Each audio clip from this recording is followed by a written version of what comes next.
प्रधानमंत्री नरेंद्र मोदी की अगुवाई वाले केंद्र सरकार के 2 वर्ष पूरे हो चुके हैं। हम आज समीक्षा करने जा रहे हैं आयुष मंत्रालय की। हमारे साथ मौजूद हैं केंद्रीय आयुष मंत्री श्रीपद येसो नाइक जी। येसो नाइक जी, आपका बहुत बहुत स्वागत है। सबसे पहला सवाल यही कि जब ये सरकार आई, आयुष मंत्रालय का अलग से गठन हुआ, 2 सबसे अहम उपलब्धियां क्या रही हैं पिछले 2 सालों में? माननीय प्रधानमंत्री जी के आशीर्वाद से जब आयुष मंत्रालय अलग बना तो यही लोगों की कई अपेक्षाएं थी और होगी ही, स्वाभाविक हो सकती है। तो सबसे पहले माननीय प्रधानमंत्री जी के अगुवाई में योग जो आयुष का एक फैक्टर है, एक पैथी है योग और नेचुरोपैथी, उस फैक्टर को पूरे दुनिया में फैलाने का काम माननीय प्रधानमंत्री जी ने किया और आयुष मंत्रालय ने उसका इम्प्लीमेंटेशन किया। आप तो जानते हैं 21 जून 2015 को पहला इंटरनेशनल योगा डे पूरी दुनिया में हमने मनाया और जहाँ जहाँ से रिपोर्ट आए कि छोटे वक्त में, कम वक्त में इतना बड़ा प्रोग्राम होना एक अपने आप एक अच्छी मिसाल थी। इसके बावजूद भी इस कार्यक्रम में 2 वर्ल्ड रिकॉर्ड हमने तोड़ दिए। तो Guinness world book of record जो है उसमें 2 रिकॉर्ड हमें मिले। पहला था एक ही साथ ज़्यादा से ज़्यादा लोग योगा कर रहे थे और इसमें पार्टिसिपेशन जो बाहर की कंट्री थी उसको 84 बाहर के कंट्रीज उन्होंने पार्टिसिपेशन किया। ऐसे 2 रिकॉर्ड उसके हो गए। दूसरा जो मुझे बताने में खुशी है, जिनेवा में आयुष को और जो हमारी इंडियन सिस्टम ऑफ मेडिसिन है उसको WHO ने, वर्ल्ड हेल्थ ऑर्गेनाइजेशन ने वहाँ जगह दी है और इसके आगे हमारा आयुष, हमारी इंडियन सिस्टम ऑफ मेडिसिन पूरी दुनिया में जाने के लिए अभी तैयार हो गई है। एक सवाल है कि राष्ट्रीय आयुष मिशन की शुरुआत की गई थी और उसको लेकर ये कहा गया था कि हर ब्लॉक में हम आयुष अस्पताल खोलेंगे। कितनी प्रगति हुई अभी तक और राज्यों से इस मामले में कितना सहयोग आप लोगों को मिल पाया? गए 2 साल से आयुष मंत्रालय के प्रयास जो है तो हम बहुत आगे बढ़े हैं। सबसे पहले हर साल में हमने पूरे राज्यों के आयुष मंत्री या हेल्थ मिनिस्टर जिसके पास आयुष का चार्ज है उनकी मीटिंग यहाँ ले ली। किस तरह से आयुष को बढ़ावा देना है इसके ऊपर चर्चा हुई। उसकी डिफिकल्टीज क्या है, क्या उनके मन में क्या है, ये भी हमने निकाल के जिस तरह के उन्होंने कहा उसी तरह की कार्रवाई हमने करने शुरू कर दी। हमने आयुष मिशन प्रस्तावित किया। आयुष मिशन के अंडर जो सेंट्रलाइज स्कीम थे उसमें आयुष मिशन के अंडर उसको लाके उसी जो पैसा उस मिशन के तहत उनको देते हैं और उनसे जो ईयरली प्लान जो उनका है उसी के मुताबिक हमको और भी फंडिंग उसको हमने दे दिया। जैसा आपने कहा कि डिस्ट्रिक्ट हॉस्पिटल की बात हमने आयुष मिशन में की है। हर डिस्ट्रिक्ट को एक हॉस्पिटल, आयुष का हॉस्पिटल रहना ये हमने तय किया है और प्रपोजल भी कई साल से आने शुरू हो गए। साल में हमको 14 प्रपोजल आए, 14 राज्यों के 14 प्रपोजल आए। इस साल में क्योंकि कई लोगों ने, कई राज्यों ने उनका जो प्रोविजन 40% का प्रोविजन करना है वो नहीं किया था, इसलिए कम आ गए। लेकिन इस साल में मुझे उम्मीद है कि इस हॉस्पिटल के प्रस्ताव ज़्यादा आएंगे और मुझे लगता है कि आहिस्ता आहिस्ता अभी तक जो प्रचार पद्धतियां हमारी हुई, जनजागृति हुई, हमने बहुत से आरोग्य के लोगों को आयुष क्या है, किसी को पता भी नहीं था कि आयुष क्या है। इस तरह से लोगों का, लाखों लोगों तक हम आरोग्य के जरिए आगे गए और आज लोगों को प्रचार हो गया है। लेकिन प्रचार से नहीं चलता है, आज अपने पास इंफ्रास्ट्रक्चर भी होनी चाहिए, ठीक तरह से रिसर्च भी होना चाहिए। इसी तरह का प्रयास इसी क्षेत्रों में ही हमारा प्रयास अभी चालू है। बिल्कुल, जिला स्तर पर आयुष अस्पताल हो, आगे भी ब्लॉक स्तर पर जाए, इसमें जरूर समय लगेगा। लेकिन नाइक जी, एक अहम मुद्दा रहा है कि जो जिला स्तर पर सरकारी अस्पताल हैं जहां एलोपैथी की दवाएं मिलती हैं, वहां सारे अस्पतालों में आयुष की दवाएं, आयुर्वेद की दवाएं भी मिलें। इस दिशा में क्या पहल हुई है और क्या अभी तक? जरूर हमारे इस सिस्टम में नेशनल मिशन, जो हमारा आयुष नेशनल मिशन है, उनमें हमने ये प्रावधान किया हुआ है। खाली जिला हॉस्पिटल ही नहीं, लेकिन जो प्राइमरी हेल्थ सेंटर है गांव में, वहाँ भी हमारा एक डॉक्टर को लोकेशन स्कीम के लिए हम को लोकेशन बोलते हैं, वहाँ आयुष का एक डॉक्टर वहाँ बैठेगा, उनके लिए जो सब आयुष की मेडिसिन दवाइयाँ हैं वो वहाँ तक पहुँच जाने की व्यवस्था शुरू हो गई है। और जहाँ जहाँ डिस्ट्रिक्ट हॉस्पिटल है वहाँ डिस्ट्रिक्ट हॉस्पिटल में एक वार्ड आयुष के लिए आरक्षित करने के लिए हमने कहा हुआ है, और इसके लिए जो कुछ फंडिंग चाहिए वो फंडिंग शुरू हो गया है और अलग अलग अभी हो रहा है, ऐसा मुझे पता है। लेकिन एक चुनौती ये भी है आयुर्वेद के डॉक्टरों को उपलब्ध कराने की। आप देखें तो आयुष के जो डॉक्टर हैं वो उस तरह से मुहैया नहीं हो पाते हैं, खासतौर पर एक पहचान नहीं है जिस तरह एलोपैथी के डॉक्टरों की होती है। तो ज़्यादा डॉक्टर तैयार हों, योग्य डॉक्टर तैयार हों, इस दिशा में क्या पहल हुई है? क्योंकि ये एक बहुत बड़ी ज़रूरत है जो दिखाई दे रही है आने वाले वर्षों में। डॉक्टर की कमी नहीं है। अभी हमने जो हिसाब पीछे का सब निकाला, कम से कम 7 लाख डॉक्टर आयुषपैथी के, उसमें होम्योपैथी के, आयुर्वेदा है, यूनानी है, सिद्धा, आखिर तो सब हमारी ये पद्धतियाँ हैं। आज ज़्यादा से ज़्यादा डॉक्टर कहाँ काम कर रहे हैं? ये जो नेशनल हेल्थ मिशन है, ये मिशन हमारे डॉक्टरी आयुष के डॉक्टरी चलाते हैं, हर गांव में वही जाते हैं। और यहाँ कम से कम 34,000 डॉक्टर जो है हमारे इसमें नेशनल हेल्थ मिशन में लगे हुए हैं। और हमारे आयुष मिशन के जरिए जहाँ जहाँ कोलोकेशन है वहाँ कहीं डॉक्टर है, इसी के तरह वहाँ काम कर रहे हैं। डॉक्टर की कमी नहीं है। डॉक्टर की कमी यही है कि जहाँ जहाँ हमें ज़रूरत पड़ेगी वहाँ वहाँ हमने उनको प्रस्तापित वहाँ करना है, तभी तो हो जाएगा। लेकिन अभी तो शुरुआत हो गई है। जो डॉक्टर है अभी कॉलेज कम से कम 250 आयुर्वेदा के कॉलेज चल रहे हैं, 150-200 अनाज है, 200 होम्योपैथी के चल रहे हैं, यूनानी के है, सिद्धा के है। हर साल डॉक्टर तो नए नए डॉक्टर आते हैं, डॉक्टर की कमी नहीं पड़ेगी। और नए हॉस्पिटल, नए कॉलेजेस अभी खुल रही है, लेकिन डॉक्टर की कमी नहीं पड़ेगी। इतना ही, जिसको जॉब सिक्योरिटी जब होगा तभी उसका फ्लो जो है ज़्यादा होगा, और ये करने के लिए हम प्रयत्नरत हैं। आपने कहा नए अस्पताल और नए कॉलेज खोले जा रहे हैं, डॉक्टरों की कोई कमी नहीं है, लेकिन आयुर्वेद में देखें तो रिसर्च को लेकर बहुत सवाल उठते रहे हैं। एलोपैथी में रिसर्च का एक बड़ा इतिहास रहा है और ये माना जाता रहा है कि जो भी रिसर्च हो रहा है वो निजी संस्थान आयुर्वेद में ज़्यादा कर रहे हैं। सरकार के स्तर पर क्या पहल की गई है? क्योंकि ये एक भरोसे की कमी कहीं ना कहीं लोगों में लगती है। उन्हें आयुर्वेद पर तो विश्वास है, लेकिन आयुर्वेद का इलाज करने वाला जो डॉक्टर है वो जो दवा लिख रहा है उस पर उतना भरोसा नहीं जितना आयुर्वेद पर है। आपकी बात कई प्रमाण में सही है, और इसलिए हमने रिसर्च के ऊपर जोर दिया है। हर पैथी के, यानी आयुर्वेदा के, यूनानी के, हमारी काउंसिल है, रिसर्च काउंसिल है। इस काउंसिल से आयुर्वेदा के ही कम से कम 31 रिसर्च सेंटर हमारे बनाए हुए हैं। हम रिसर्च सेंटर, नए नए रिसर्च सेंटर इसलिए बना रहे हैं क्योंकि पहले ज़माने में आयुर्वेदा पर विश्वास था, जैसा आपने कहा, लेकिन हम ही गुनहगार है, हम ही उसके जिम्मेदार है कि वो विश्वास थोड़ा सा ढल क्यों गया।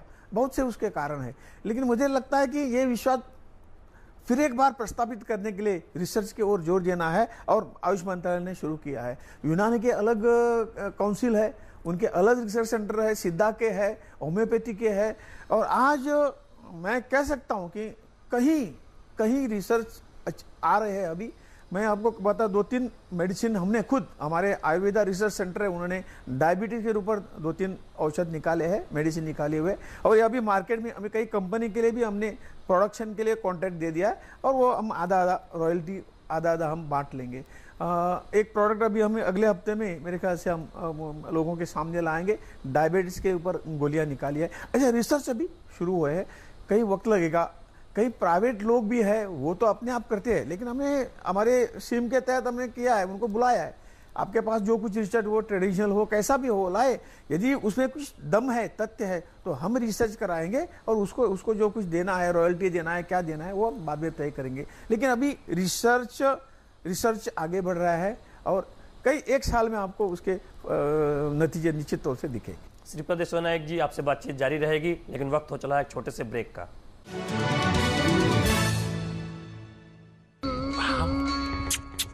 ये साइड से थोड़े छोड़े कर दे जल्दी। ये वाला सर? क्या है सर ये साइड से? नहीं नोज पियर्सिंग यहाँ पे परफेक्ट हो जाएगा मैम।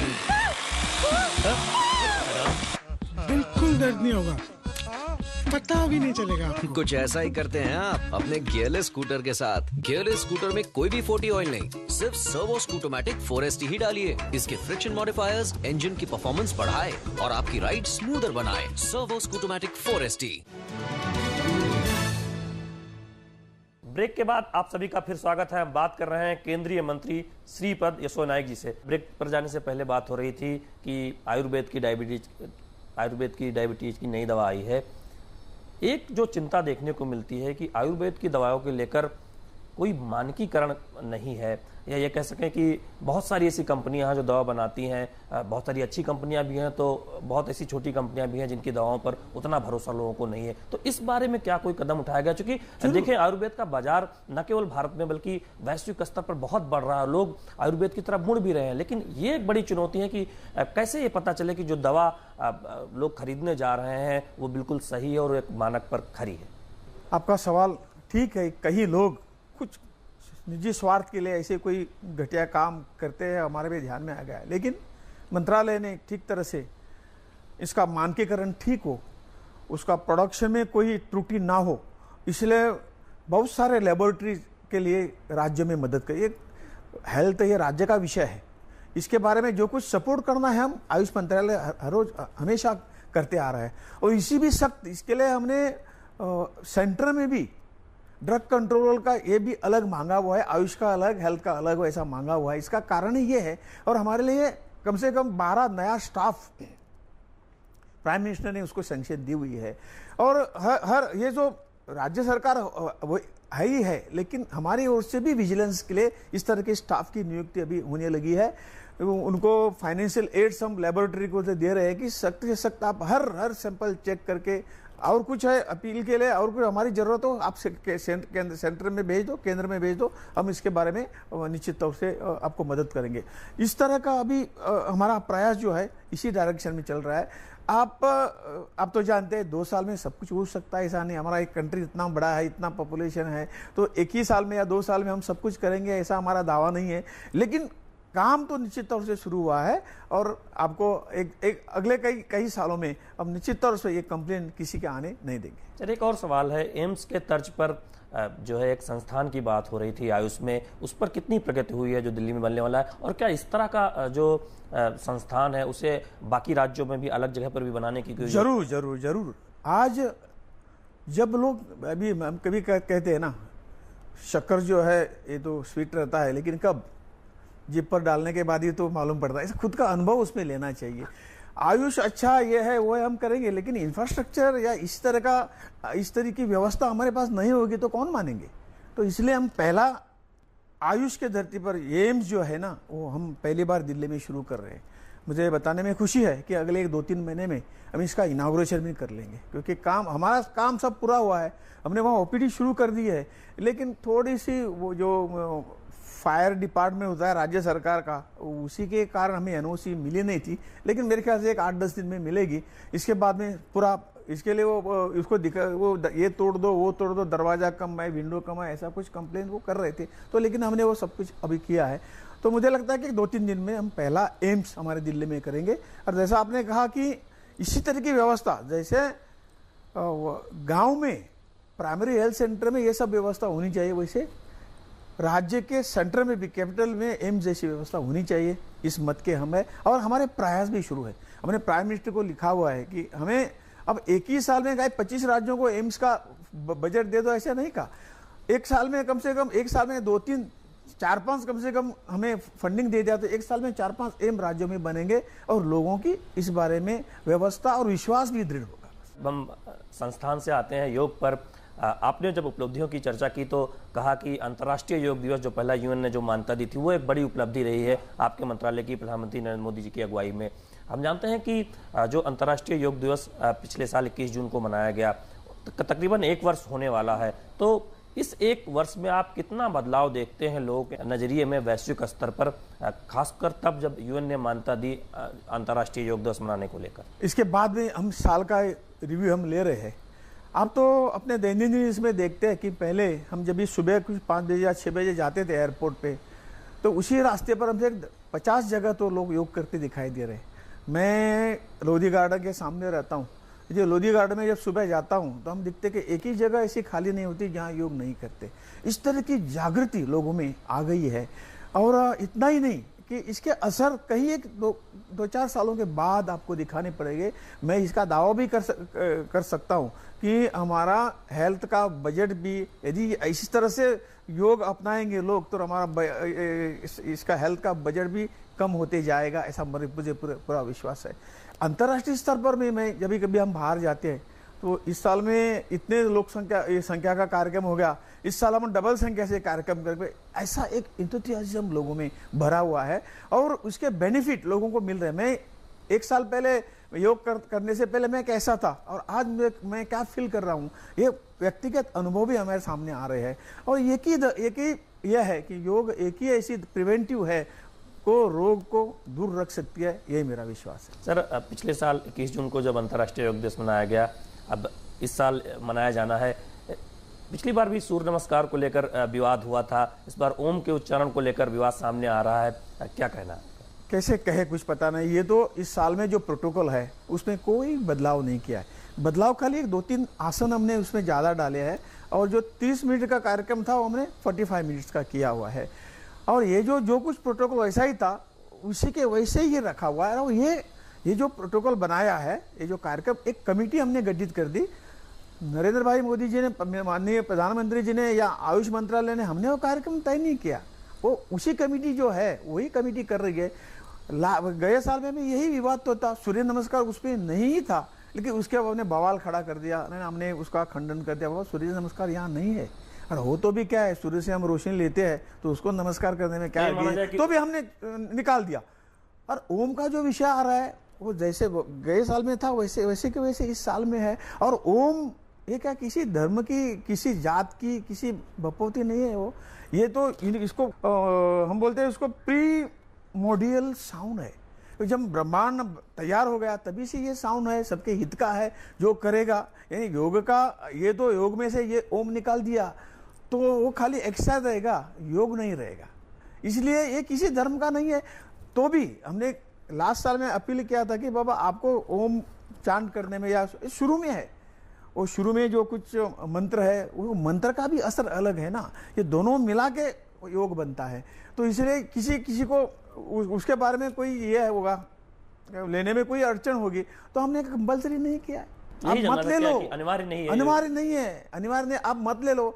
इसकी जगह आपके कुछ मन का एक आपकी कोई देवता होगी, उसी का नाम ले लो और कोई नाम ले लो।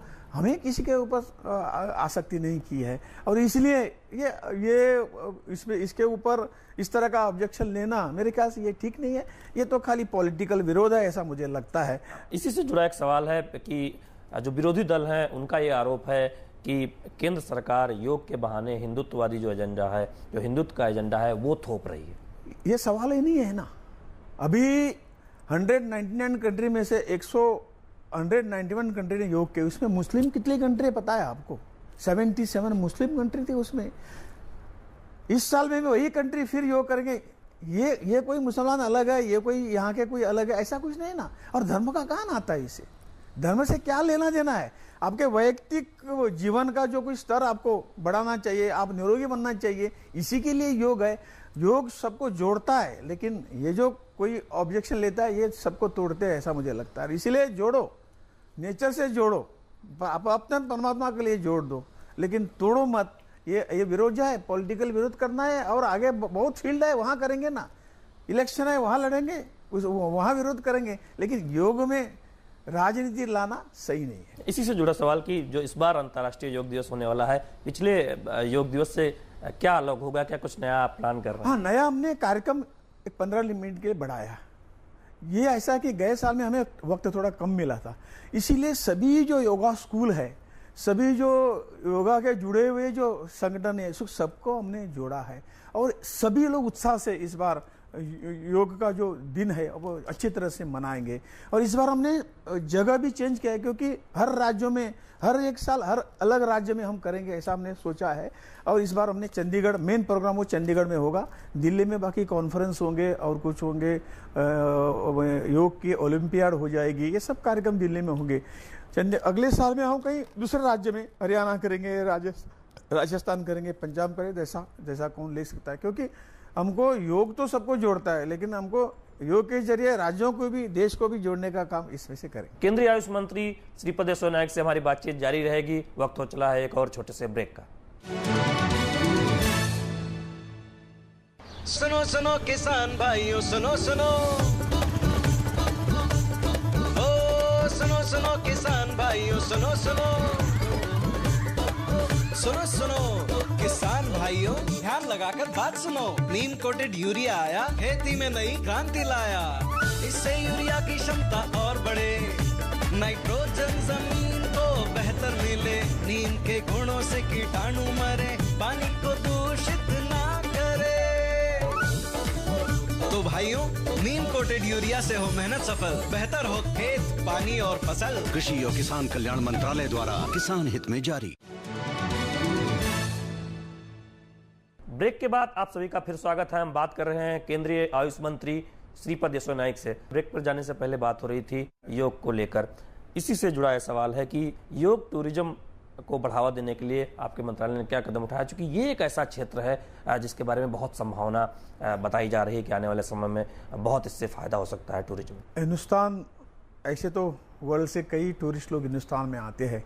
मैं जिस राज्य से आता हूँ, गोवा स्टेट, उसको गोवा राज्य बोलते हैं, वहाँ तो फॉरेनर की ऐसी लाइन ही लगती है। और इसलिए जैसा आपने पूछा कि योग किस तरह से उसका योग हम टूरिज्म में यूज़ करेंगे, तो हमने एक वेलनेस टूरिज्म के नाम पे यदि ऐसी कुछ व्यवस्था की है, हमने शुरुआत भी की है। हमारे गोवा में हमने एक national institute of yoga proposal हमारा पाइपलाइन में है, और वहाँ सर्टिफिकेशन होगा, कॉलेज टाइप होगा, और वहाँ एक उच्च स्तरीय योग जो है वहाँ सीखने के लिए टूरिस्ट तो आते ही है। यदि ये फैसिलिटी वहाँ हो गई तो योगा से जो वेलनेस है, जो उसका जो ट्रीटमेंट भी है वो होगा, वहाँ हॉस्पिटल होगा, योगा पढ़ाने की बात होगी, योगा सर्टिफिकेशन की बात होगी। इस तरह से एक इस तरह के हमने गोवा में अभी शुरू किया है, प्रपोजल अभी शुरू हो जाएगा, DPR बन रहे हैं। इसी तरह के कई जो टूरिज्म के जो कई राज्य आते हैं, उनको इस तरह का एक इंस्टीट्यूशन हम वहाँ शुरू करेंगे। और जो प्राइवेट संस्था भी है वो तो करते ही आ रहे हैं, लेकिन इस तरह से हेल्थ से जुड़ा हुआ यदि टूरिज्म हम दोनों इकट्ठा करें तो निश्चित तौर से ठीक हो जाएगा। और फिर भी हमने इसी के लिए एक रिक्वेस्ट PM को हम पत्र लिखेंगे कि ऐसे 4-5 मिनिस्ट्री जो है, एक तो टूरिज्म मिनिस्ट्री, आयुष मंत्रालय, एग्रीकल्चर मिनिस्ट्री, यानी ये सब ऐसा जोड़ के एक ग्रुप ऑफ मिनिस्ट्री बना के इस वेलनेस टूरिज्म को बढ़ावा देने के लिए एक तरह से काम करें। सर, ऐसा देखने को मिला है कि योग को अंतर्राष्ट्रीय स्तर पर जो पहचान मिली है, उसमें आकर्षण बढ़ा है लोगों में योग को लेकर। लेकिन एक बड़ी समस्या है जिसका हम आपने पहले जिक्र भी किया कि योग के ट्रेंड शिक्षक ज़्यादा से ज़्यादा पैदा हों और दुनिया भर में उनकी आपूर्ति करने वाला देश भारत बन सके। इस दिशा में क्या पहलू, क्योंकि हम जानते हैं खुद प्रधानमंत्री नरेंद्र मोदी ने कहा था कि दुनिया भर में योग को अगर हमें आगे बढ़ाना है तो ट्रेंड शिक्षक जो है ज़्यादा से ज़्यादा तैयार करने होंगे जो जाके दुनिया भर में योग सिखा सके। एक बहुत से स्कूल्स ऑफ योगा है, अपने एक तरीके से वो योग अपने पढ़ाया, आज तक वो परंपरा चालू है। लेकिन सरकार ने अभी एक नया स्कीम किया है, जो क्वालिटी काउंसिल ऑफ इंडिया जो है उसको हमने ऑथराइजेशन दिया है कि ये जो, और वो कंपलसरी नहीं है, जिसको चाहिए वो भारत सरकार की यदि सर्टिफिकेट चाहिए तो उन्होंने वहाँ एग्जाम देनी पड़ेगी। एक इंस्ट्रक्टर, एक टीचर, एक गुरु और एक आचार्य, ऐसे चार जो स्तर होते हैं उसकी एग्जाम क्वालिटी काउंसिल में देने की व्यवस्था हमने की है। और सैकड़ों लोग आते हैं वहाँ ये सर्टिफिकेशन करने के लिए, और पास होने के बाद ये इंडिया का सर्टिफिकेट उसको मिलता है कि बाकी किसी NGO का या बाकी कई योगा स्कूल का ऐसा नहीं होगा। ये इसको इसका मानकीकरण करने के लिए, एक इसमें लाने के लिए ये हमारे प्रयास अभी शुरू हो गए। सर, हम बात योग की कर रहे हैं तो हम सभी जानते हैं कि प्रधानमंत्री नरेंद्र मोदी जी नियमित योग करते हैं। आप भी योग करते हैं क्या? जरूर, मैं तो गए 30 सालों से योग कर रहा हूँ और मुझे विश्वास है, तो मेरे अनुभूति है आपका फायदे। हाँ या भाई, इसके फायदे क्या है तो मैं एक आदमी हूँ जो कई को बता सकूंगा कि जो दिन में जो मुझे एनर्जी चाहिए काम की, हमने 18-20 घंटे तो काम हर रोज होता ही है। और कहीं भी उसकी थकावट हो या वो ऐसा कोई, क्योंकि सुबह हम 1 घंटा, पौना घंटा से 1 घंटा योग और प्राणायाम करते हैं ताकि पूरी एनर्जी दिन के लिए जो चाहिए उसमें मिलती है। और बाकी ये होने के बाद जो कोई डिसीज है वो हमारे आसपास ही नहीं भटक पाए। सर, हमने आयुष मंत्रालय की उपलब्धियों पर बात की, बहुत सारे और मुद्दे और सवाल थे जिन पर बात करनी थी, लेकिन समय की कमी है। अंतिम सवाल जरूर पूछेंगे, वो ये कि आगे की 3 वर्ष की कार्य योजना क्या है? चूंकि पिछले 2 वर्ष की आपने उपलब्धियां बताई, 3 वर्ष की कार्य योजना क्या है आपको, और चुनौती आपको क्या लगता है सबसे बड़ी रहने वाली है? यही तो चुनौती यही है कि हमने आज शुरुआत की है। आज कई लोग जो आयुर्वेदा का हो या योगा को, ये तो उनका अज्ञान के कारण विरोध करते हैं, लेकिन आने वाले 3 साल में हर एक के दिमाग में योगा या आयुर्वेदा की स्थिति जो है, वो स्थिति स्पष्ट रूप से हम वहाँ तक पहुँचाने की कोशिश हमारी आगे इसमें होगी। और योगा के साथ साथ आयुर्वेदा भी, जैसा आज वर्ल्ड हेल्थ ऑर्गेनाइजेशन में हमारा आयुर्वेदा या योगा अभी पहुँच गया है, तो साझे कार्यक्रम हम सब लोग मिलके वर्ल्ड हेल्थ ऑर्गेनाइजेशन और हम मिलके करेंगे, और इसके तरफ पूरे दुनिया में योग जो छाएगा। जैसा गांव में एक वेलनेस सेंटर ऐसा होगा कि उसी के जरिए ये सब बातें लोगों को पहुंचेगी, जैसे वैसे दुनिया में, पूरी दुनिया में हमारा आयुर्वेदा का, योगा का फैलाव जो है अगले 3 साल में हम करने की हमारी कोशिश होगी। उम्मीद करते हैं सर आपकी जो प्रयास हो वो सफल हो आने वाले समय में। डीडी न्यूज़ से बात करने के लिए बहुत बहुत धन्यवाद। धन्यवाद जी, नमस्कार।